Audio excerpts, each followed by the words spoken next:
There are quite a few people ask me how I grow my bottle gourds. First of all, what is bottle gourd?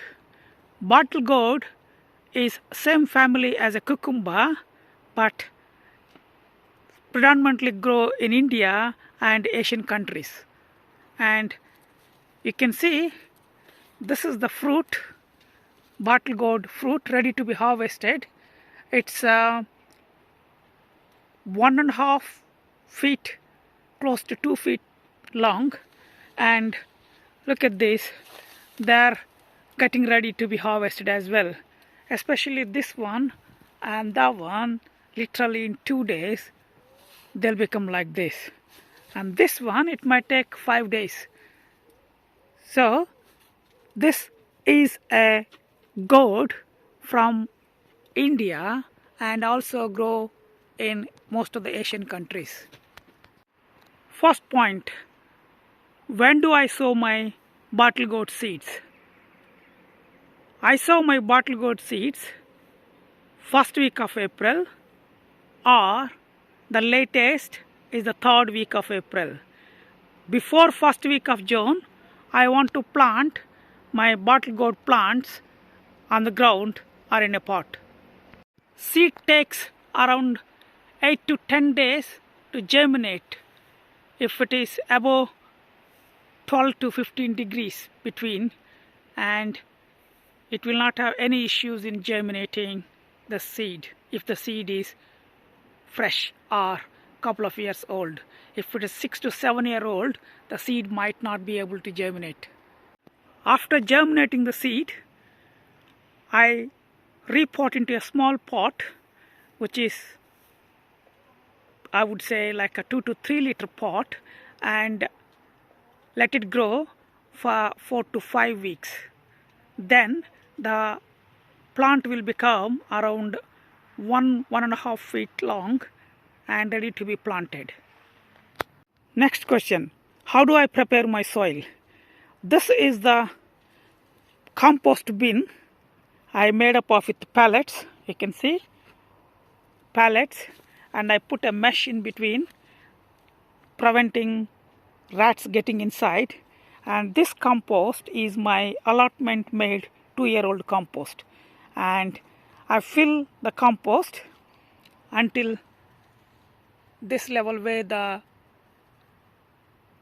nails are there, and look how deep it went down. So it compresses a lot. I try and plant at least 6 to 9 plants within this bin. This bin is 4 feet long and 4 feet wide. So I try and plant 6 to 9 plants. This year I planted 6 and 2 of them are eaten by slugs. Currently I have 2 fully grown plants. One is this, fully grown.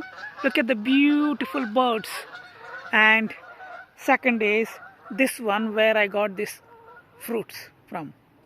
And there are 2 more eaten by slugs. Because of the side shoots coming, they managed to survive. And I don't add any other fertilizer apart from the compost made in allotment. When it comes to the caring of the plant, you start taking the bottom leaves. You can see I've taken all the bottom leaves, leaving the top leaves initially. For example, this is very young plant, and I took most of the bottom leaves, leaving the top 4 until it reaches the trellis.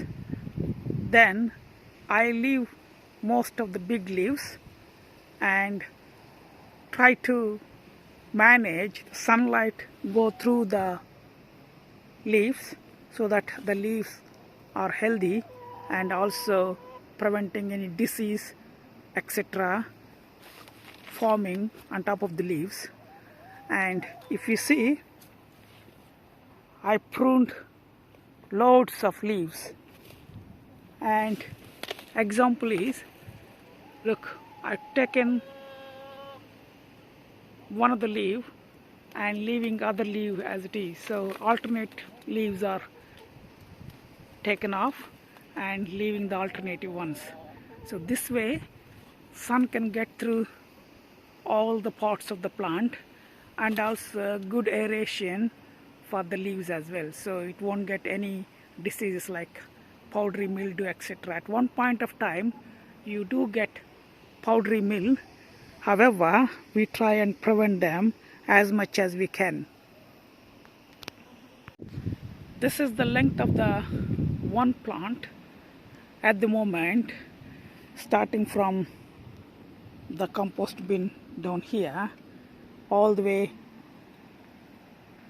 to the end of the trellis, and my trellis is around 25 feet long, and it can also extend to the other area of my chicken run roof where I put the mesh around. So that's what happened last few years, and this particular trellis is dedicated to gourds only, especially the bottle gourds. And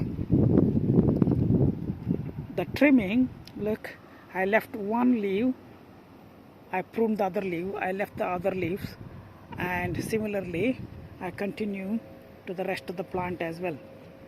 And when it comes to the end of the plant, you leave 2 to 3 feet without cutting any leaf, because it needs some photosynthesis material from the leaves. That's why at the end leaves you always leave it.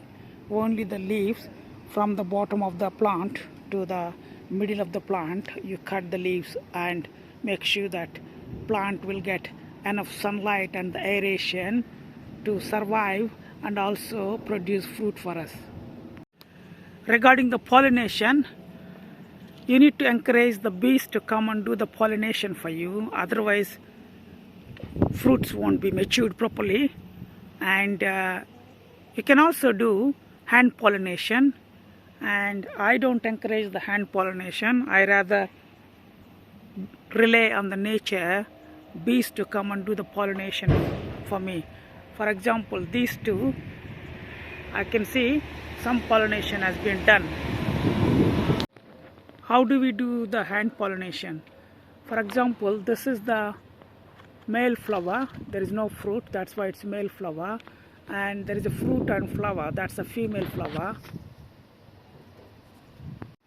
You take the male flower and you see the pollen inside, the one there, and basically what you need to do is remove the outer flower leaves, and all you need to do is basically just like this, touching the pollen to the female flower.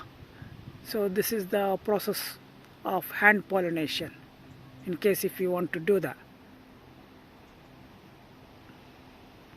When it comes to the harvest, if you can harvest the bigger fruit as quick as possible, the other fruits will get bigger quickly. Otherwise, most of the energy will go to this particular fruit. For example, these two are waiting for the energy to come through. The moment you pick this fruit off, the energy will be passed on to the rest of the fruits formed within the plant. So don't leave the fruit too big and too long. First of all, the taste will be varied, and secondly, seeds might form, unless you want to leave one particular fruit for harvesting the seeds.